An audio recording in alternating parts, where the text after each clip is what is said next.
ঢাকের কাঠি পড়ল, মা দেবী দুর্গার প্রস্তুতি স্বর্গে শুরু হয়ে গেল, তারই প্রতিচ্ছবি।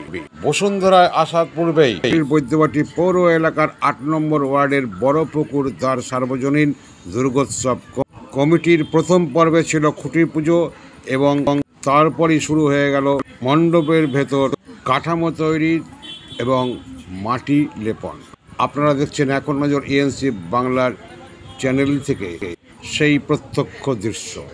রিসরা থেকে সুজিত পাল কোমর শিল্পী তার সঙ্গী সাথীদের নিয়ে নেমে পড়েছে বড়পুকুর ধারের এই মণ্ডপে মৃন্ময় রূপকে চিন্ময় রূপ ধারণের মা দেবী দশভুজা এবং তার পরিবারের বসুন্ধরায় আগমনের বার্তাও অর্থাৎ ঢাকের কাঠিও পড়ে গেল। আমরা একটু অন্যরকম দু চোখ দিয়েই দেখি।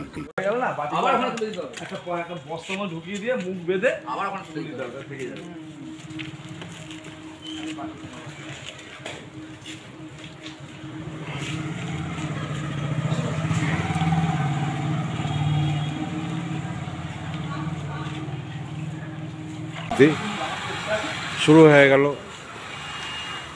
প্রতি বছরই তারা নিজেরাই কোমর থেকে কোমর শিল্পী নিয়ে এসে এই মণ্ডপেই তৈরি হয়। এই দেখছেন মণ্ডপ, এইখানেই পুজো প্রতি বছর হয় আর এখানেই হচ্ছে মা দেবী দুর্গাকে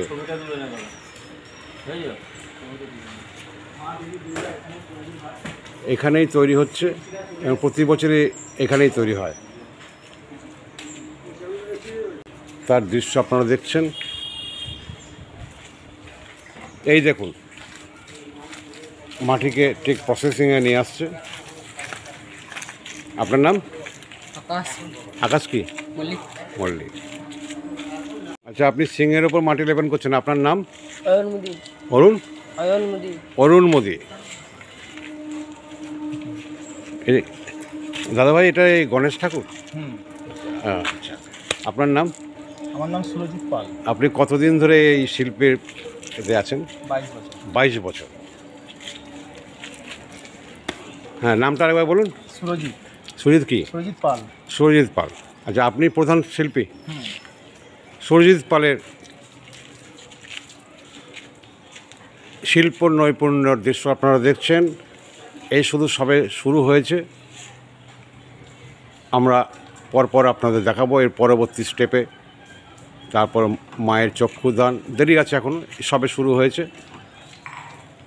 এই মাটির মৃন্ময় রূপকে চিন্ময় রূপ তারপর আসবে, সেই প্রতীক্ষায় আমরা আছি।